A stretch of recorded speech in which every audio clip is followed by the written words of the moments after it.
جی السلام علیکم، کیسے ہیں آپ سب دوست؟ امید ہے کہ سارے دوست ٹھیک ٹھاک ہوں گے۔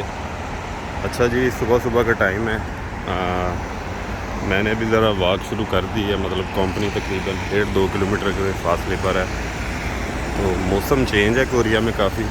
میں نے کہا چلو اسی بہانے تھوڑی بہت ایکسرسائز بھی ہو جائے گی، گاڑی کو ذرا سائڈ پہ رکھ دیتے ہیں تھوڑی دیر کے لیے۔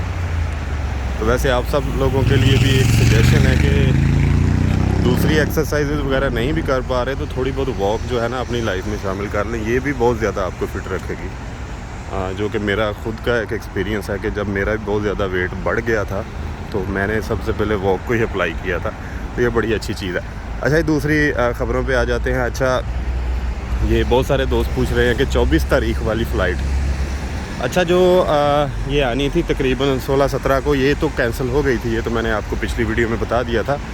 لیکن یہ جو ہے مطلب 22 تاریخ کو جو فلائٹ آئے گی، غالباً 24 کو ادھر پہنچے گی، اس کے بارے میں ابھی کوئی نہیں ہے کہ وہ کینسل ہے نا، وہ آئے گی، وہ فریش لڑکوں کی جو فلائٹ ہے وہ انشاءاللہ تعالیٰ آ رہی ہے۔ وہ اس کے بارے میں ابھی تک کوئی ایسی خبر نہیں ہے کہ وہ کینسل ہو گئی ہے یا منسوخ ہو گئی ہے یا ڈیلے ہو گئی ہے، ایسا کوئی چکر نہیں ہے۔ اور دوسرا کمیٹڈ ورکر کی فلائٹ جو ہے وہ بھی آ رہی ہے انشاءاللہ 18 تاریخ کو، 18 اپریل کو۔ تو 18 تاریخ کو کمیٹڈ ورکر تیار رہیں، میرا خیال ہے شاید ان کا گروپ بھی بن گیا ہو، اور 24 والی فلائٹ بھی انشاءاللہ آئے گی فریش کی۔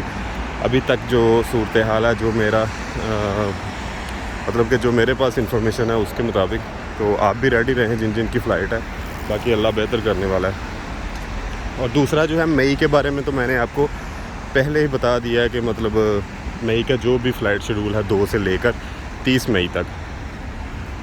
اس میں ایک اور بات ایڈ کروں گا کہ میڈیکل کتنا ضروری ہے کوریا کے لیے۔ اچھا میڈیکل کے لیے نا یہ چھوٹی موٹی مطلب جو ادھر ہیٹ تھوڑی بہت ہوتی ہے آپ کے جگر میں، یہ وہ اتنے مسئلے نہیں پیدا کرتی۔ مسئلہ ہوتا ہے خدا نہ خواستہ کسی بڑی بیماری کا، بڑی بیماری لائک ہیپاٹائٹس ہو گئی، خدا نہ خواستہ HIV ہو گیا، ایڈز ہو گیا، TB ہو گیا، یا کرونا پازیٹیو ہو گیا۔ جب آپ کا سارا پروسیس مکمل ہو، مطلب کہ بالکل اینڈ پہ لگا ہو، تو کوشش کریں جتنی احتیاط ہو بہت ساری چیزوں سے، ملنا جلنا، گیٹ ٹو گیدر، اس سے پرہیز کریں۔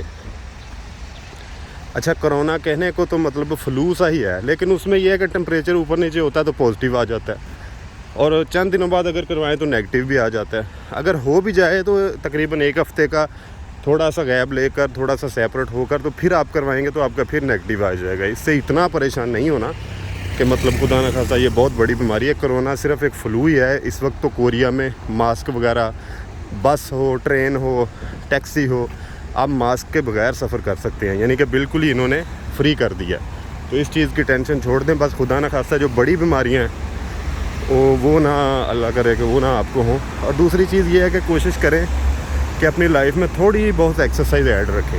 اس کا ریزن یہ ہے کہ جو بھی ہم پاکستان میں کھاتے ہیں نا، پاکستان میں کیا ہے یا پوری دنیا میں، فوڈ آئلی فوڈ بہت زیادہ ہے، جنک فوڈ بہت زیادہ ہے، مطلب کہ جو یہ فوڈ ہے جو ہم دن رات پیزا برگر وغیرہ جو کھاتے ہیں، یہ چیزیں بہت زیادہ اصل میں ہماری زندگی میں ایڈ ہو گئی ہیں، جو بیماریوں کا باعث بن رہی ہیں۔ اچھا اگر تو آپ کا معدہ بہت اچھا کام کرتا ہے تو یہ بیمار نہیں کرے گی، اگر آپ کا معدہ خدا نہ خواستہ خراب ہوتا ہے تو وہ سٹک کر دیتی ہیں ہر چیز کو۔